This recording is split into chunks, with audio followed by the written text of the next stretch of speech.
Good morning and welcome to Blabbit. Blabbit, as always, is brought to you by Open Doors. Open Doors is your premier corporate communication platform for engagement with employees. For anyone that's not been here before, my name is Glenn Ingram.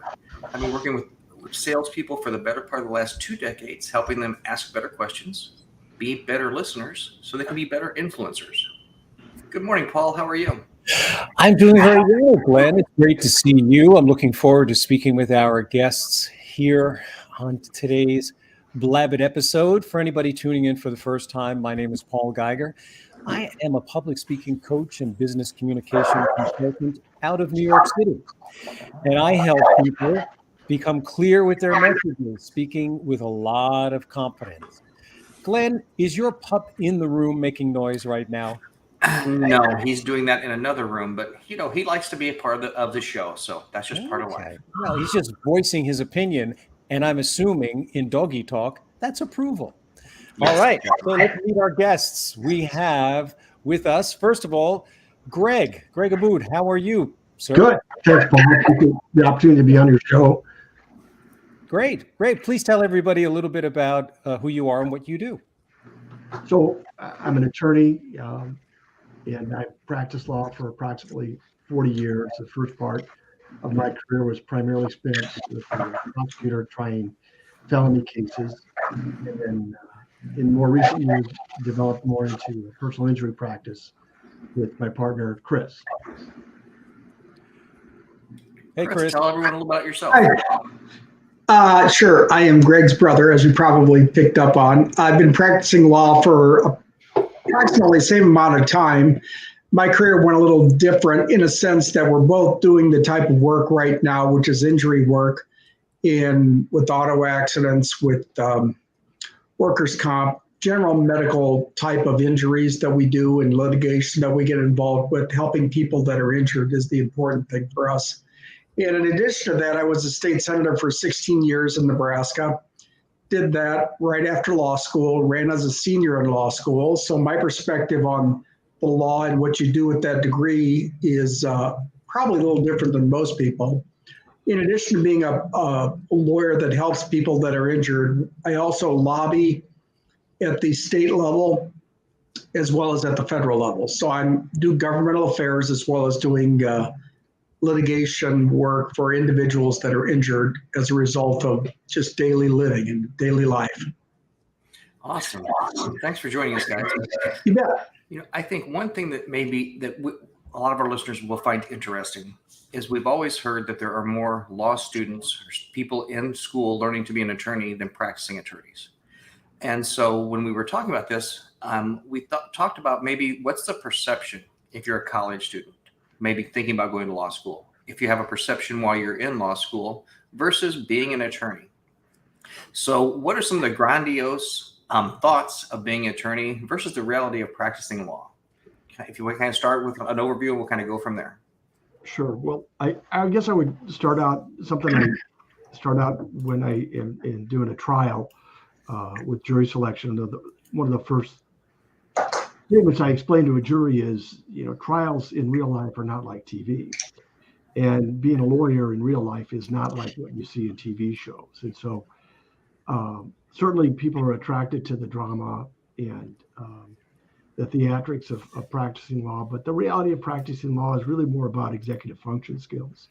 It's more about being organized, putting things together so that the final product, which ultimately, I guess, would end up in a trial, is cohesive and makes sense and logical. But putting all those parts together, it's a lot like a theatrical production from the perspective that as the lawyer, you're really more the director and you're bringing in different players that play different roles, an expert witness, your plaintiff or your victim in a criminal case, witnesses, things of that nature, police officers, and you're plugging them into different scenes. And you're trying to put that all together in a cohesive fashion that keeps the interest of a jury, but more importantly is persuasive and establishes and improves your case. So from a practical point of view, it's not like TV from the perspective of the old throwbacks like Perry Mason, where a witness walks in the door in the middle of the trial with, all the answers to the mystery. Reality is that trials are carefully planned out. Everybody knows, or each side knows what the other side is going to present. And it's really more a question of who is the better presenter, who is more persuasive, and how they get their message across is how I would characterize the practice of law versus the perception of law. You're muted, Paul. Sorry about that, guys. My doggy was making noise too. So, Greg, just staying with that TV metaphor for a moment, and I know in TV productions there are far more people behind the camera than in front of the camera. Can you talk a little bit about the depth of a team? And I understand that it really depends on the case, but is there a standard amount of people that are probably working on a case along with the attorney who is then presenting it? And how deep does that go? Well, yeah, no, that is, part of the key to success is the organizational structure that puts the package together or the trial. And so, most trials are years in the making. In that vein, paralegals that are trained in understanding what documents and preparation work has to be done in order to make evidence or witnesses admissible at trial is kind of one of the key elements of presentation. So when we talk about law school and we talk about how does it prepare you to be a lawyer, not much really. The reality is you learn how to try cases by doing it. And the people behind the scenes are the ones that are putting the package together. And so, for example, if I want to introduce a particular piece of evidence, as I said, the other side has a right to know what that is, and that has to be presented to them. And a lot of what, from a defense perspective, somebody defending a case against a claim, is their goal is to try and keep that from becoming admissible or entered into evidence. And so they will make objections early on before the trial ever starts. Not what you see in the courtroom about, well, this isn't admissible because it wasn't disclosed early enough, or this person that you purport to be an expert witness doesn't really have the background or experience to do that. So in preparation for trial, there is a slew of work that goes in to make sure that what you present is actually admissible. Mm-hmm. So, Chris, I'm going to ask you this question. I know and over the years working with a lot of attorneys, especially young guys like Greg that came out of the prosecutor's office or whatnot, the reality of running a business, having employees, having expenses that might not be caught in law school. So if you didn't take a little bit of business courses, some business courses before that, I've seen it be kind of a big shock to someone starting a practice on their own. Can you kind of talk about that, running a business versus just being an attorney in a big firm and having a lot of people already in place for you? Well, I think that's true with virtually anyone that gets out in the real world. You can be a lawyer, a doctor, a dentist, whatever profession you go into, or whatever business for that matter. And it's a matter of you do need support staff in order for your office to function properly, and that support staff costs money.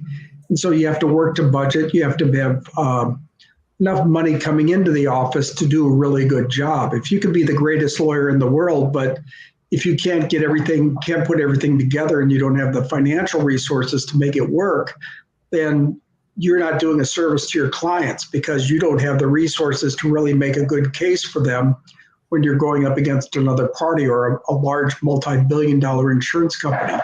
You have to be structured in such a manner that you can continue to fund that office in the manner that you can properly litigate these types of cases. So when you're involved in it, you learn that, I guess. I mean, whether it's in business school or any kind of functioning, but you have to have so much money for payroll, expenses, office, whatever it is that is a part of your daily life in keeping that office functioning. And most importantly, you have a duty there to properly represent your clients and do that to the best of your ability. And the only way you do that is by being properly staffed up, and that's what we have good staff. We've had staff for a long time. It's just like any other employment situation. You have to maintain good employees, solid individuals that understand the system. And if they understand it and they work hard, you're going to produce a better product for your clients. And that's what we try to strive. That's what we strive for from day one. Now, I talk to people about being a lawyer and what it's all about, especially ones that are just out of law school. And it's important for them to, the experience of being a lawyer will be something that they'll acquire as they continue to practice. But as you practice law and you work at it year after year, it's become just easier. It's easier for Greg. It's easier for myself. Been there, done that, seen that, and we know what the basic rules to follow, the law is in different situations, how cases are going to turn out. And that's really the advantage of having someone that's been in the system for a while. You understand what's coming down the pike in all these circumstances. And that's important. It's a service to your client that you can do that. And it's, it's tough to walk away as a lawyer when you have that skill set and you have a great office, which we do. And the practice of law has become much more enjoyable because of that. You understand what you have to do to make things work and get the best possible settlements for your clients. Yeah, kind of picking up on that. One of the things that, we're talking about law school versus reality, a lot of the emphasis on law school is kind of making you feel like you don't know anything and figure it out for yourself attitude. The whole Socratic method of teaching is kind of in sync with that principle. And so that's what they're kind of encouraging you to do in law school, because when you walk out the door with that diploma, that is what you're going to have to do. You have to be a self-starter. You have to figure things out. No one is going to hand you anything in this business. Mm-hmm. And it's all about that level of tenacity and ambition that makes a good lawyer. Can I ask a follow-up, Paul? So one thing that I found interesting with people hanging up their own, sign for the first time is you go in and talk to a young attorney and you say, what do you practice? And they say everything. And we all know that when you're trying to be everything to everyone, you're really not doing anything right for anyone. And when you look at different practices, whether it be, DUI, criminal, immigration, personal injury, the amount of money you have to finance some of those things, I think, is quite different. I know I've spoken to a personal injury attorney in Southern California that says for him to take a case to trial, he's going to have $30,000 to $50,000 on a credit card before he gets to trial from all these expenses. So can you talk a little bit about the different types and maybe investments you have to make depending on what type of practice you're going to offer to your clients? Well, I'll talk a little bit about that in the sense that, at least initially here, when you're getting out of law school, the law is I'll use the word vibrant. It changes all the time. Having served in government and a legislator, we change laws every day. That was our job. And the changes in the laws were meant to improve the quality of life of people living in our state. And that's the way it is. People complain about elected officials and politicians, but they're reacting to situations that lead to the need for a change in laws. And that's what the law, for the most part, stays the same. The basic system does, but it changes every day. It changes every year, I should say. There's always modifications to it. And so you understand the system, you're learning a new language in law school. And when you get out, you've taken all these different classes in different areas, but you really don't know what you like or you don't like. There's some ideas that you have a general idea that you might like or might not like. But when I first got out of law school, my thought was not, well, I want to go out there and represent injured parties. I had an ability to do it and a knack for it, and certainly empathy for individuals that are injured. And it was I gravitated to as well. But a lot of times you just don't understand it. And, part of being a lawyer is knowing what cases you can help and what cases you can't. You know what your abilities are. And so, but when you're right out of law school, you're still grappling with what you want to do and what you're going to be good at. So when they say things like, "Well, I do everything. I'm really good at everything." Well, you're not good at everything, but you don't know that. And the longer you practice, the more you have an understanding of what you're not good at and what you can specialize. Resource. That's what we do. This is a financially energy just on trying to help people that are involved in serious auto accidents or auto accidents in general and workers' comp and other types of injuries that they suffer in life. And that's where we put our financial resources and our energy and time and staffing. And that's why we're good at what we do. So eventually, you can go with a large firm, and a lot of times they'll have a multitude of lawyers that do different types of things. But at the end of the day, no lawyer does everything. And you learn that. I mean, there's general practice, and you get good at certain things and you work through certain things, but there's limits to anyone that's doing this type of work. And that's part of learning to be a lawyer as well. Let me ask you about misconceptions again. And maybe this is true and maybe it's not. Maybe I'm just speculating. But you obviously, when you are taking on a case, you are working with your clients. You're not just, it's not a, we'll do it for you. Do clients really understand how involved they will be in the whole process? Or do they usually have no idea and you have to be gentle as you guide them through? Well, that's going to vary. I mean, some people are more sophisticated than others, and it's going to vary a little bit on the type of case you're dealing with. You know, obviously, if you're dealing with criminal defense, they know everything, and they know everything because a lot of those people have been through the system before, and a lot of them have been in jail, and they have talked, and they have a very broad experience in what they're up against. Now, some people, it's a first offense, and usually those are pretty minor deals. When you move into other areas, injury work, people think they know what it's all about. And that's really not the case. But in our areas, you know, when we do injury work, you know, a lot of what they have gone through is a difficult period in their life where they're not really necessarily in tune with how they're going to get justification or justice, so to speak, for their case. They're in a lot of pain, and they're punching at a high level, they're taking pain medication. And so you have to drag a lot of information out of them. Oftentimes they have, you know, concussions and they have memory problems and things aren't necessarily that clear. Or what we think is relevant and critical to the case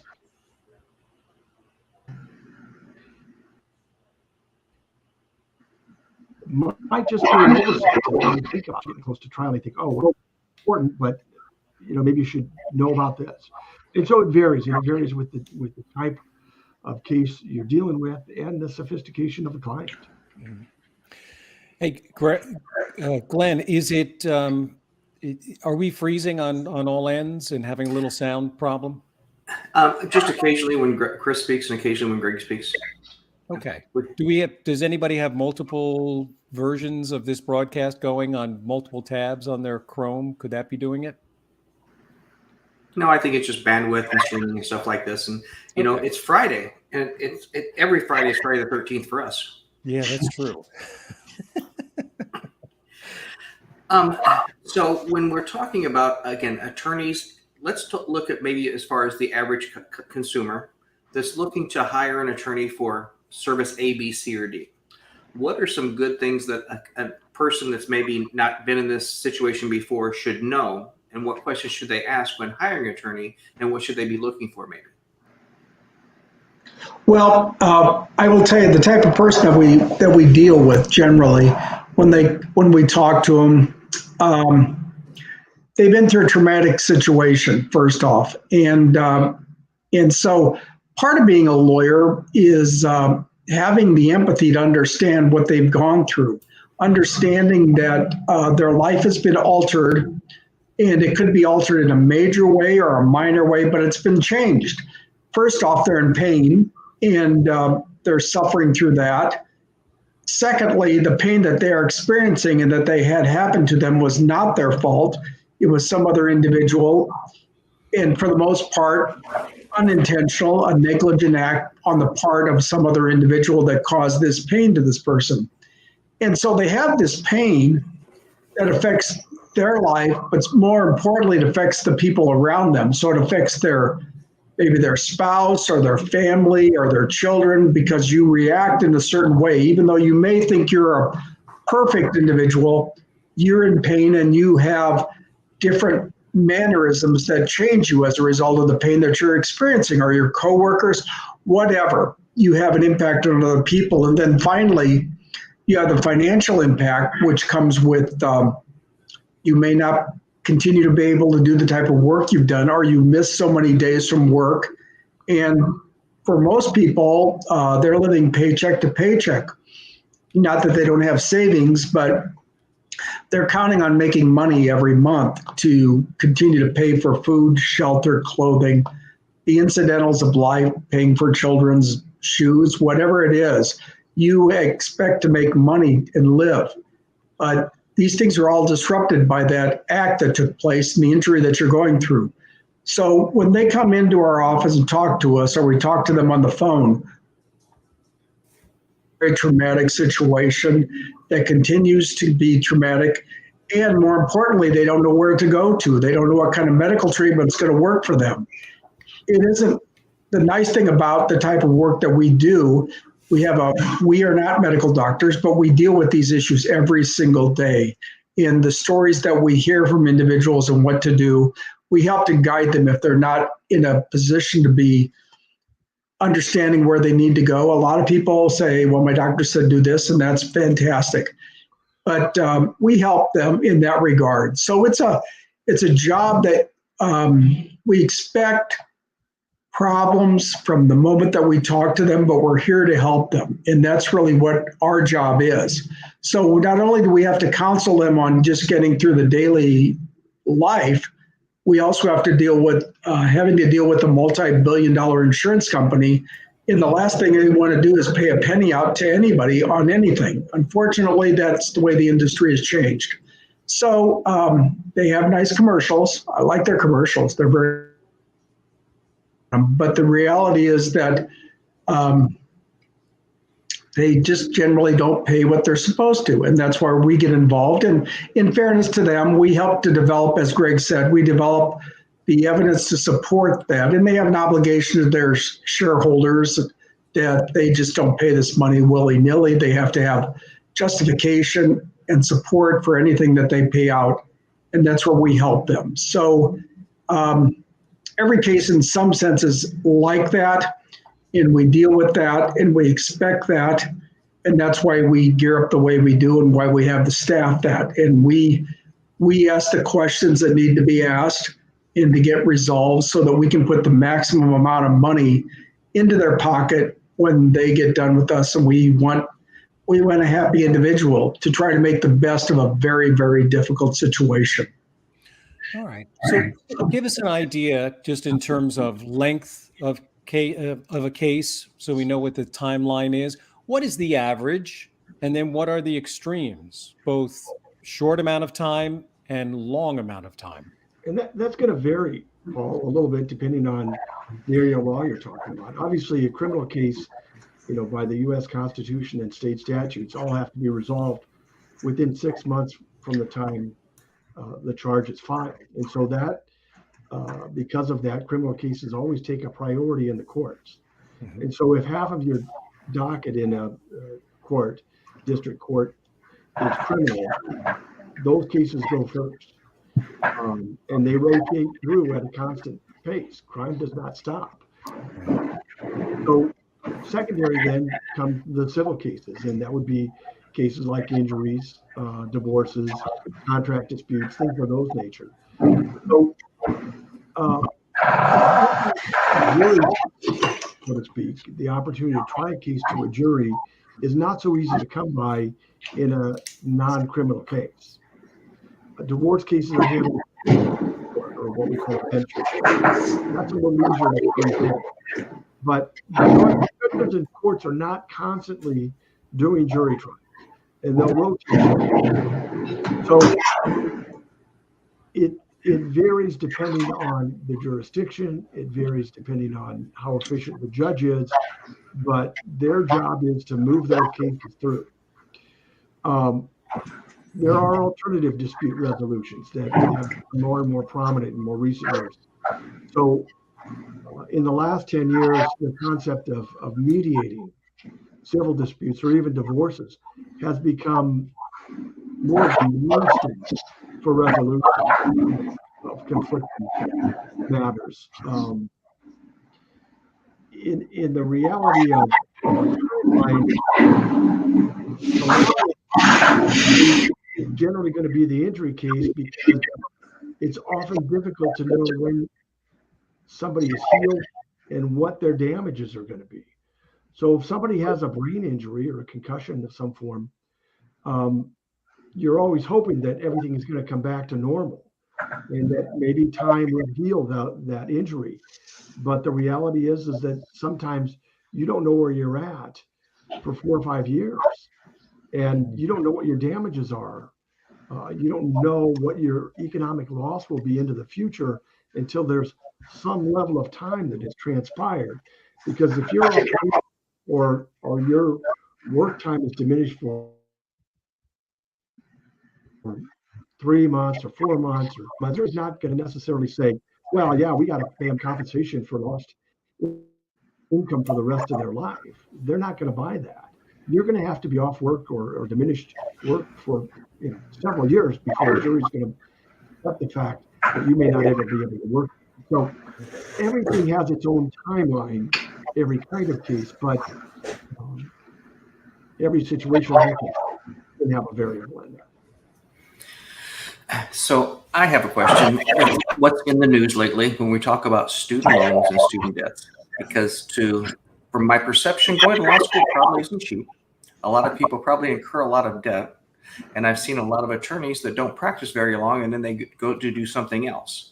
So what type of advice would you give a student that's thinking about incurring debt to go to law school? And the reality of it is what you're going to make starting off as an attorney. And, not everyone ends up wanting to or staying being an attorney. So, is the investment, is the juice worth the squeeze? I'll jump into that one. I've been a member of some delegates, which is elected by the membership within our bar association, Nebraska Bar Association. And I've served on that for about 24 years now. So you have to get reelected every 4 years. So it's a cross section of lawyers from across the state, about 150 of us, and we make decisions that affect the practice of law. And so we work on that. And there was one classmate that was there that I see, and I usually see him when we go to the meetings every 2-3 times a year. And we were talking about a reunion about how many individuals still practice law or how many did practice law ever. And the reality was, out of our class, we had very, very bright people in the class. And but a lot of them never set a foot in a courtroom, never set their foot in anything that was related to law. And that was just the decision that they made at that time. They'd been through 3 years of law school and they chose not to go in that direction. Some went into investment banking, some worked in some other industry, some were accountants and CPAs, and they just did that the rest of their life with the knowledge that this is what we do for a living. And we got the knowledge of the law, which was very, very good. It's a great education, but they may not have wanted to go in that area. So you have to be motivated. So when I got out of law school, I ran for the legislature and I won, and I was there for 16 years. It was a part-time job. So you still had to practice. I had to do something during a living, and so I went into the practice of law. But there were individuals in my class that worked down at the state capitol, and they stayed there, or they stayed in government, and they did governmental type of work. where they may not have been ever, I guess, in a sense, practicing law, but they use that knowledge to help advance the laws of our state. And they may have gone in that area, or maybe they went into some social service, or maybe they went into an agency, but they use that in some manner. So when you're looking at law school and the debt that you're going to incur, that's a personal decision. I'll say that straight out. I don't have any regrets about going to law school. Tuition was much cheaper than it is now. I'm going to tell you that. But that was probably not anything that was going to hold me back. I wanted to be a lawyer, and that's what I wanted to do. And I think that there has to be a motivation on the part of the individual. If they want to go to law school, if they want to go to college, whatever they want to do with their life, sometimes these things cost money. And usually by that time in your life, there's no one that's going to pay for it but yourself or student loans. So I understand that. I do think that you have to be motivated to go into it, though. Let me inject. A lot of guys that I would come across in my time as a prosecutor, I did 10 years as a prosecutor. In today's world, if you're doing 10 years as a prosecutor or a public defender or some form of government service or charitable service, you have student loan forgiveness. And so I know younger lawyers that have gone that route and got their 10 years into government service. Their student loans are forgiven. And the positive side of that is they've gotten 10 years of invaluable experience where they've learned how to try cases for 10 years. And so the first 10 years of your career as a lawyer aren't going to be big money earning. It's one of those situations where, the money comes at the end of your career. And the beginning of your career is really best served gaining experience if you're going to be in it for the long run. And so a lot of those government programs for student loan forgiveness have changed the complexion of law school. And is it worth, in Glenn's words, is the juice worth the squeeze? Well, it depends how you go on your career track and, the offset of what you're earning versus what you're learning. A lot of people do military, which is another good way to go. The JAG Corps, you get good experience. You put in your time, and the government picks up a lot of the tab for your education. So there are ways around the financial things that aren't a big deficit for your career track. Plus, women always like a guy in uniform. I suppose that's true. That's what they told me when I enlisted. Oh, that made the deal for you, huh, Glenn? All right, so we're talking about the practice of law and what you guys have experienced. So, on a personal level, let me ask this question to both of you: what do you feel is one of the hardest things about doing the work that you do on a regular basis? What's just one of the challenges? Again, we're exposing what some of the myths and realities are. So let's talk about the realities, but a little bit on the downside. In other words, you get to complain for a few minutes. Well, it's intense. I mean, it's high stress work. There are deadlines that have to be met. It's adversarial. You're always going to be going up against a worthy adversary that on the other side is probably just as smart as you are, just as motivated as you are. And that is the concept. It is advocacy. Two sides disagree about a situation, and two lawyers clash.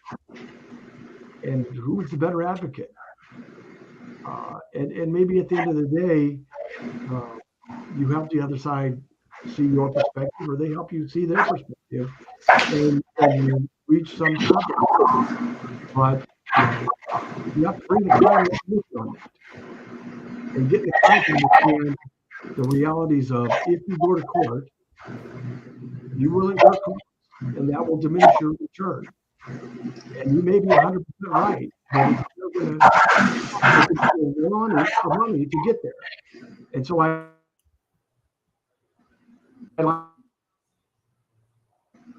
like to tell a client, So that's one part of what's difficult in this is balancing your client's interests and desires versus the fact that somebody feels the opposite.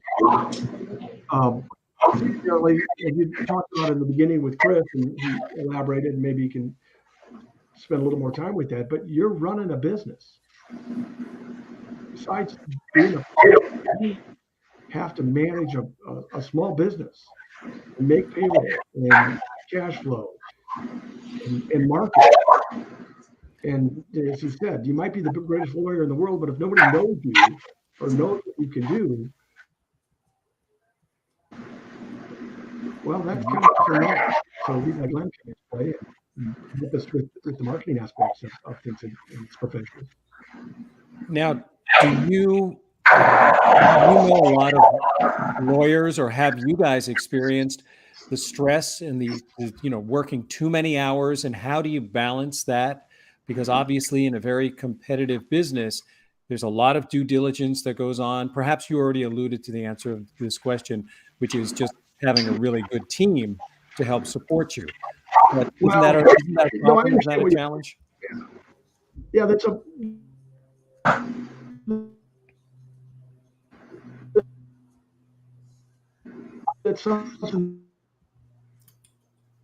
the profession tries to address. It's been physical to get things going to relieve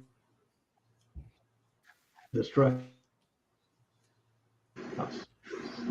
You have to, because people deal with stress different ways, but there's only one positive way to do it, and that's working out every day. And I know Chris and I both have incorporated that in. When I was a prosecutor,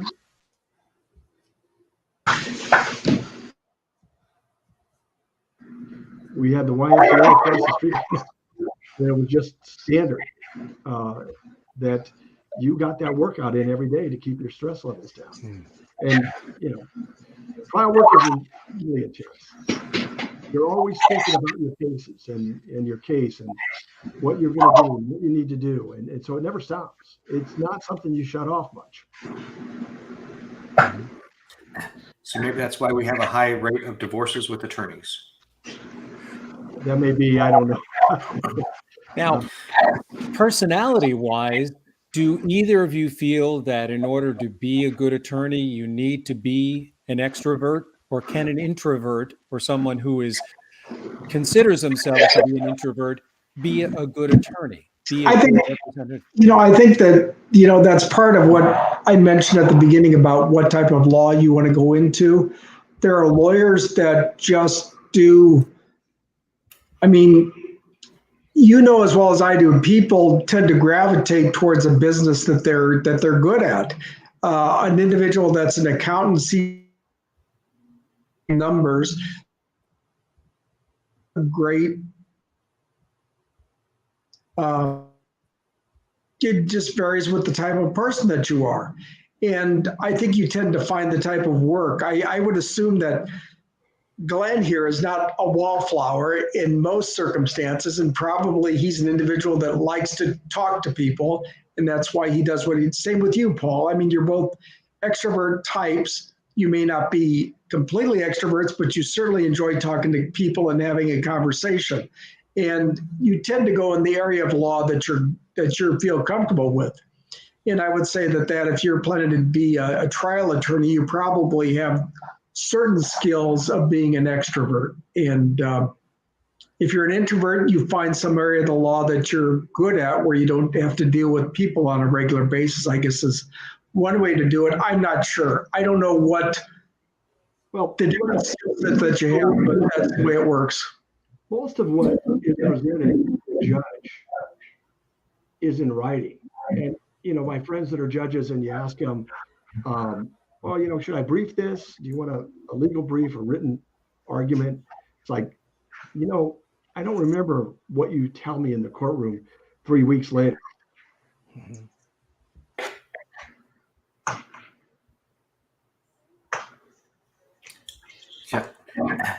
People in college need to work on is the writing skills, because law school is all essay tests, and nobody ever teaches you in school or even in law school how to write an essay exam. So writing skills are critical for lawyers. And, we have attorneys in our office that do a lot of the backroom work, that do a lot of the writing while we're doing the trial work too. It's a necessary component. I'd like to bring up a little experience that I had just recently and just throw this into the show.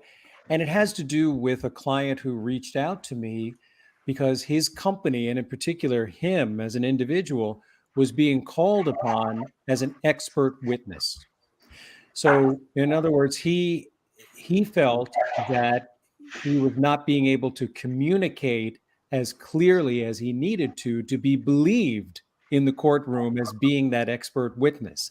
In other words, being able to persuade people. So that's something interesting where I found that your world, the world that you two live in, sort of collided with mine, because what he needed to work on was eliminating bad speech behavior, being able to not speak too quickly when he's in the spotlight and on the spot.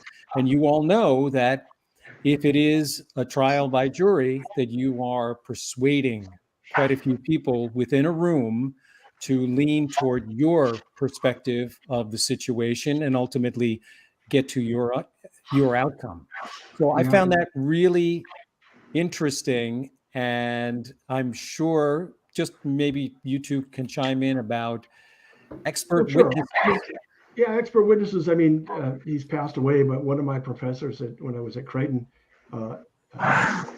was a finance professor, an economist, and he was a favorite of all the lawyers, and not just in Omaha, but throughout the Midwest, and actually because he knew how to sell it. I mean, anybody could put a report together and say, here's the economics of this loss and such, but he had the theatrical skills, and part of it was because he was a professor and he was in the classroom and he was educating and keeping the college students interested.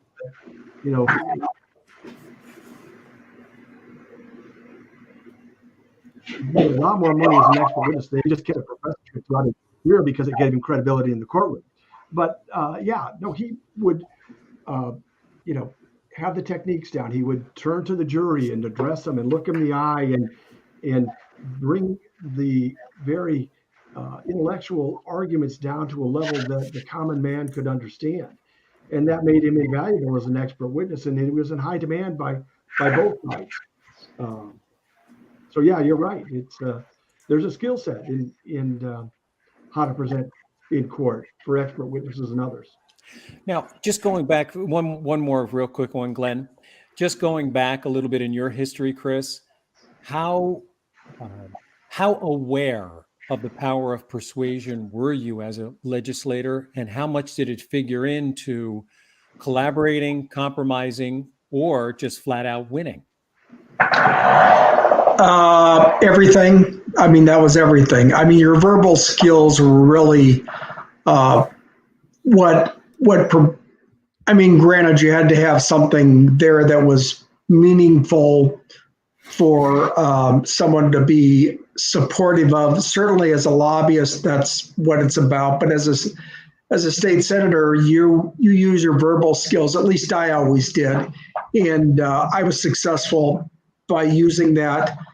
You obviously have to have a knowledge base and a certain intelligence to make it persuadable to the individuals you're talking to. But verbal skills were crucial in dealing with fellow legislators, agencies, lobbyists, whoever you were talking to. Verbal was really crucial. And that's part of the skill set of being a lawyer, where certainly governmental affairs is a very, very, it's an area that a lot of people like to go into. You have to have a skill set for it, but that's where a lot of people gravitate to, and you need those persuasive methods. Now, being a lawyer, you've kind of picked up a little bit. We've talked about the different issues, the verbal persuasive skill set that is beneficial, number one, and you talked about different methods, and I know that's what you do for a living, and that's crucial. It's very crucial for the practice of law. either governmental affairs or the practice of law in the litigation area, whether or not you're talking to another lawyer, you're talking to a judge, you're talking to a client, you're still involved in persuasive manner of speaking, whatever you're dealing with. You're trying to persuade them. Another skill set is obviously the writing, which is crucial as well, being a lawyer or governmental affairs for that matter. But that's another skill set that is very, very helpful. But when it comes to verbal persuasion, that is what a lot of people, that's what they rely on. You're looking at someone, you're looking them in the face, you're having a conversation with them. They're trying to judge whether or not what you're saying is true or not true, or how passionate you are about it. And that's what it's about. Just like we talked about expert witnesses before a jury and your advice that you gave to them, that's crucial. You have to appear as though you know what you're talking about, even though you may know it. But if you don't come across that way and you're not positive about it, then they're going to discount what you're saying to them. Exactly. And that's true in life. Yes, and that's exactly what the expert witness was struggling with. Was he knew everything that he was talking about, but his delivery wasn't quite where it needed to be. But I use that equation all the time with people in many different businesses. I say that we're all in the same business. We're all in the persuasion business, but you don't get there just because you want to be persuasive. You have to start by speaking in a committed way, which allows the listener then to possibly trust at least that you're speaking in a committed way, truth or not. But at least you're speaking in a committed way, which then will allow them to be in a position to possibly be persuaded. Obviously, otherwise, it's not persuasion, it's coercion. So you don't have the power, but you can put the tool, you can utilize the tools so that you put yourself in the best position. So to expand on that a little bit, looking at TV versus reality, we all see, if you've watched any type of trial TV, court attorney TV, about coaching witnesses or coaching experts, kind of like Paul was saying. So how often do you have an expert that you have to kind of coach to speak in a lay term because they're so far down their level of work that they're going to talk in a manner of which the average person can't consume that information? Right. So that kind of goes back to what I was saying in the beginning premise of an attorney, and oftentimes, at least in the trial setting, is the director of a play. And so you are helping them, and more so with your clients who have no experience, but also with expert witnesses, of how to relate to the jury, and not necessarily what to say, but how to say it. So, oftentimes people think that they're going to be more persuasive because they can use bigger words. And of course, if people don't know what those words mean, it's not going to be very persuasive. So the reality is that you're dealing with a cross section of the population that's going to make a decision on a case. They're listening to you, not the judge. You've got to be able to the common man. And part of what an attorney does, obviously, is you spend a lot more time working with your witnesses and your expert before you ever walk in the courtroom with them. To do otherwise is always going to end up in a disaster. They have to know what's coming, what the cross-examination is going to consist of. And so the preparation is really, you're going to spend 3 times the time prepping a witness than they're ever going to spend on the stand. Mm-hmm. They have to be prepared for whatever may come. Sounds like a little bit of work goes into trials. Interesting. It's not just show up. I said it sounds like there's a little bit of work that goes into this type of work. Well, let me say one thing about this, Glenn, which is I occasionally like to watch legal shows. I mean, I'll watch them. It varies. Some are good, some are not so good. It just totally varies. But I guarantee you, when a situation occurs and someone is injured, we do not resolve that case in an hour like they do on TV. I mean, it just is not that fast. And I think that's somewhat of a perception that you come in, okay, I'm going to be here. I'd like my money here before I leave. Well, it isn't that quick. It's a slower process. And that's what people see on TV. And sometimes it's halfway based in reality, and sometimes it's not. Sometimes it's entertaining to me, sometimes not, but it is just not that fast. So I have a question, Paul, to see if you ahead. guys know the answer to this, because if you look at the TV show that was just popular with attorneys recently called Suits, there used to be anybody could take the bar exam without going to law school. Do you guys know the one state where you can still do that in? I always thought that was Wisconsin. California. Yeah, I knew California. Yeah. Yeah, California, you don't need to be a member of the bar association. I guess that's the best way to put it. Okay. And that's still the case, I believe. Yes, it is. I want to go back to something you said earlier because it just put me in a frame of mind. I think, Greg, you had referenced the old Perry Mason show. Oh, right, yeah. Sure. And having a witness suddenly flail open the courtroom doors and come in with the hammer that would change everything and therefore insert the drama or resolve the issue, as you said, Chris, within an hour and still sell cars and soap at the same time.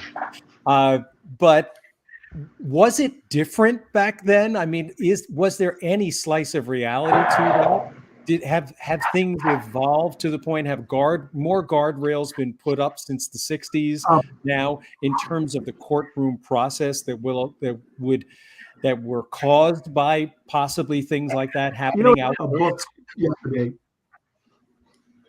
I came across a book yesterday that I hadn't seen since law school. And let me grab it real quick here if I can. I think this is it. Fundamentals of Trial Technique. I think it was in here, but everybody in law school is given this book, or it was a similar one, and it has anecdotal stories, historical stories. And one of the great stories in there is Abraham Lincoln as a trial lawyer defending a guy on murder.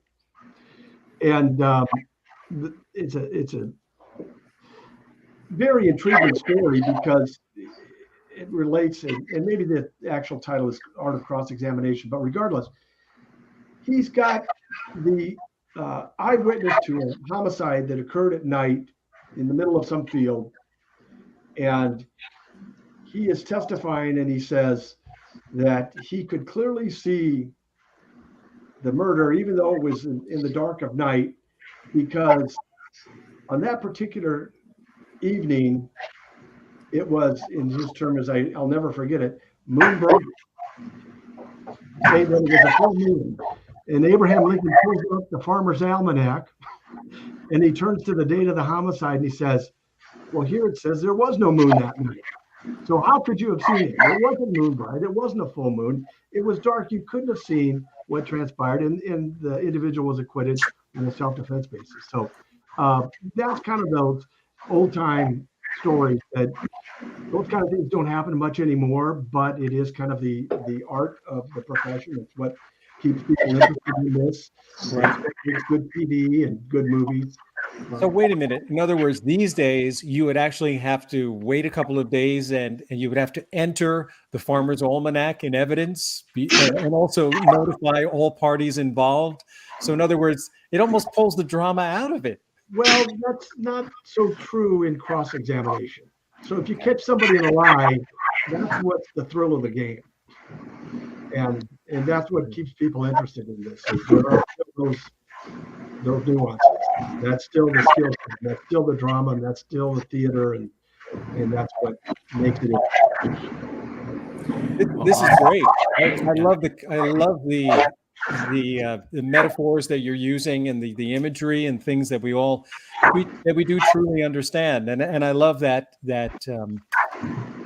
perception of the drama being a part of it, because it is dramatic. The outcomes are dramatic. The process at times can be a little slow moving, but ultimately there's a bit of drama that goes into it, as we all probably suspected. Well, it's no surprise, Paul, that our hour has gone by quickly again. Gentlemen, thank you very much for joining us. It's been a pleasure. If anyone would want to reach out and contact you, gentlemen, what's the best way to do so? Just telephone 402-592-5555 or email abboud.com. Awesome. Yeah, Abboud Law Firm. Go to our website, right, Glenn? I think everyone should always go to a website. Our website is just really, really good. It kind of explains what we do for a living every day. All right. And what's that address, Glenn? AbboudLawFirm.com. There you go. Okay. Just want to be clear for all the people in our audience. Thank you, gentlemen. Thank you. Have a great day, everyone. We'll see everyone back same time, same channels next week. Have a great week, everyone. Thank you.